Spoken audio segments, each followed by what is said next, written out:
Hello guys, welcome to study point. आज हम UPSC CSC prelims के लिए टारगेट नंबर 5 करेंगे।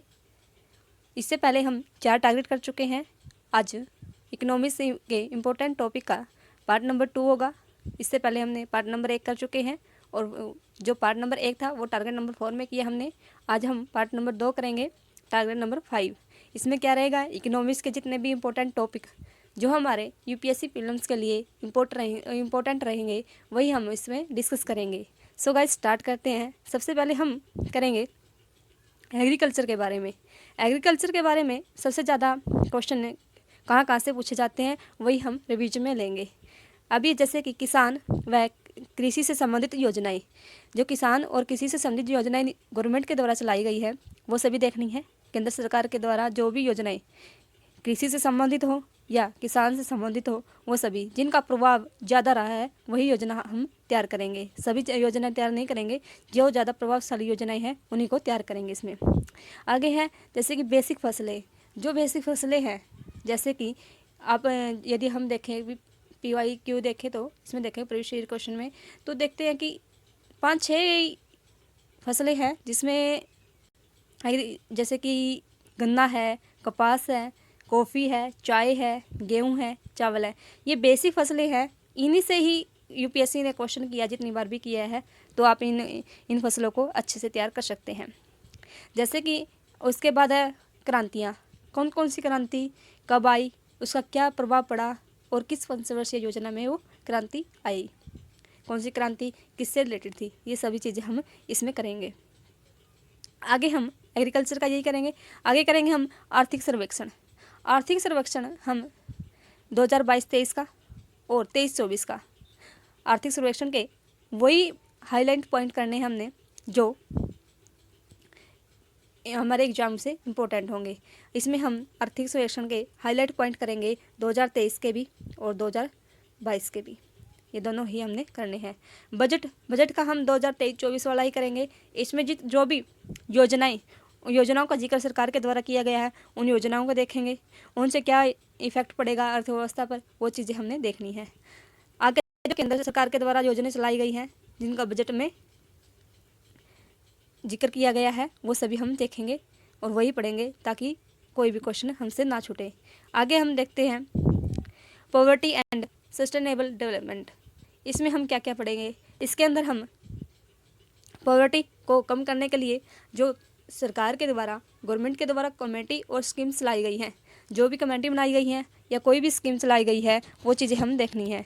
जैसे कि गवर्नमेंट के द्वारा जो पॉवर्टी को कम करने के लिए कौन सी स्कीम चली, उसके क्या क्या इफेक्ट पड़े, ये चीज़ हम देखेंगे। उसके बाद हमें नीति आयोग पढ़ना है। नीति आयोग के क्या फंक्शन है, इसके अध्यक्ष जैसे कि PM होते हैं, उपाध्यक्ष कौन है। सीधा रिलेटेड क्वेश्चन तो नहीं, लेकिन कई बार क्वेश्चन में क्या है, ऑप्शन में डाल देते हैं कि इसके जो वर्तमान अध्यक्ष या उपाध्यक्ष वही हैं और इसके जो फंक्शन है, इसके द्वारा जो भी स्कीम शुरू की गई है वो चीज़ देखेंगे।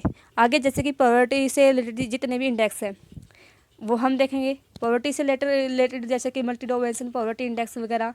पहले एक बार क्वेश्चन किया गया था कि वर्ल्ड बैंक के द्वारा जो इंडेक्स सूचकांक जारी किए जाते हैं कौन से हैं, ये चीज़ें हमने देखनी है। इसमें देखें, आगे हम देखेंगे इंडेक्स ही देखने हैं सभी जो 2022 और 23 में जारी किए गए हैं। आगे है माइक्रो इकोनॉमिक पॉलिसी। जो माइक्रो इकोनॉमिक पॉलिसी है, इसमें हमने क्या क्या पढ़ना है। इसके अंतर्गत GDP देखेंगे, हमारी GDP कितनी है, कितनी ग्रोथ कर रही है, कितनी पीछे है। अदर कंट्री से कंपेयर करके हम देखेंगे कि, और पिछली ईयर से हम कंपेयर करके देखेंगे कि हमारी जो ग्रोथ है वो कितनी बड़ी है। आगे अनएम्प्लॉयमेंट कितनी है, इन अनएम्प्लॉयमेंट के बारे में पढ़ेंगे, इन्फ्लेशन के बारे में पढ़ेंगे और गिग इकोनॉमी के बारे में पढ़ेंगे। क्या क्या पढ़ना है, GDP, अनएम्प्लॉयमेंट, इन्फ्लेशन और गिग इकोनॉमी, ये माइक्रो इकोनॉमिक पॉलिसी में पढ़ेंगे। उसके बाद हम पढ़ने हैं योजनाएं कौन कौन सी पढ़नी है। वैसे तो सरकार के द्वारा बहुत सी योजनाएं चलाई गई है, लेकिन ये जैसे जो खाद्य सुरक्षा से संबंधित हो, गरीबी से रिलेटेड, बेरोजगारी से, सामाजिक विकास से और स्वास्थ्य संबंधी, ये सभी चीज़ें हमने ये देखनी है कि इससे क्या प्रभाव पड़ रहे हैं। ये चीज़ें इसे ध्यान रखकर सरकार के द्वारा जो भी खाद्य सुरक्षा से रिलेटेड हो या गरीबी से, बेरोजगारी से, सामाजिक विकास से, स्वास्थ्य संबंधी, इन सभी को ध्यान में रख के जो सरकार के द्वारा योजनाएं चलाई गई हैं उनको हम देखेंगे। जैसे कि बीमारी का उन्मूलन के लिए टीकाकरण, और कई बार क्या पूछा जाता है कि किसी भी बीमारी का, जैसे कि मलेरिया का जो उन्मूलन का लक्ष्य कब तक रखा है, टीबी का उन्मूलन लक्ष्य कब तक रखा है, इसमें सरकार क्या क्या काम कर रही है, ये चीज़ें हमने देखनी है सभी। आगे हम देखेंगे आर्थिक एवं मौद्रिक शब्दावली। आर्थिक और मौद्रिक जो शब्दावली हैं इनसे काफ़ी क्वेश्चन पूछते हैं। जैसे कि बहुत सी जो आर्थिक शब्दावली हैं सीधे उनसे क्वेश्चन पुट किए जाते हैं। जैसे कि दौड़ती हुई मुद्रास्फीति क्या होती है, एनपीए क्या होता है, ये सभी चीज़ें बहुत सी होती हैं। बुल एंड बियर क्या होते हैं, बुल एंड बियर क्या होते हैं, ये सभी हमने ध्यान रखना है। उसके बाद विदेशी व्यापार क्या है रहा, विदेशी व्यापार के बारे में पढ़ेंगे। विदेशी व्यापार को बढ़ाने के लिए सरकार ने क्या सब्सिडी, कौन कौन से सेक्टर में सब्सिडियाँ दी है, ये चीज़ें देखेंगे। उसके बाद हमने भुगतान संतुलन देखना है। भुगतान संतुलन कैसा है, हमारे आयात व निर्यात से संबंधित जितने भी नियम बनाए गए हैं, आयात शुल्क के वगैरह, ये सब देखने हैं। भुगतान संतुलन में हम आगे देखेंगे जैसे कि चालू खाते और पूंजी खाते हैं, इनके मदें कौन कौन सी हैं, चालू खाते की मदें क्या हैं, पूंजी खाते की मदें क्या हैं, इन चीज़ों के बारे में हम भुगतान संतुलन में पढ़ेंगे। आगे विदेशी मुद्रा भंडार। विदेशी मुद्रा भंडार में क्या पढ़ना है, इसमें एफडीआई वगैरह किस सेक्टर से आ रही है, किस देश से ज़्यादा आ रही है, किस सेक्टर में एफडीआई ज़्यादा आ रही है, विदेशी मुद्रा भंडार के बारे में पढ़ेंगे। उसके बाद रिपोर्ट्स की कौन सी रिपोर्ट्स जारी की गई, किस संस्था के द्वारा जारी की। जैसे कि पहले एक आया भुखमरी जो सूचकांक था वो किस संस्था के द्वारा जारी किया गया था।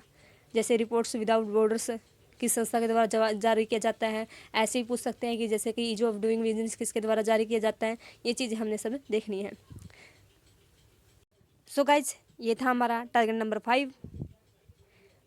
अभी हम ये टारगेट नंबर जो 5 है ये 7 डेज का रहेगा। 7 डेज के अंदर हमने आर्थिक सर्वेक्षण जितना भी है 2022 और 23 का बजट और जितने भी इम्पोर्टेंट टॉपिक थे उनके बारे में जो डिस्कस की है वो सब हमने पढ़ना है। उसके बाद 6 दिन ही ये पढ़ना है और 7वें दिन हमने क्या करना है, 7वें डे हमने टारगेट नंबर 4 और टारगेट नंबर 5 दोनों को रिवाइज करना है, ताकि पिछला हम एक बार जो पढ़े हैं वो दोबारा से रिवाइज कर सके।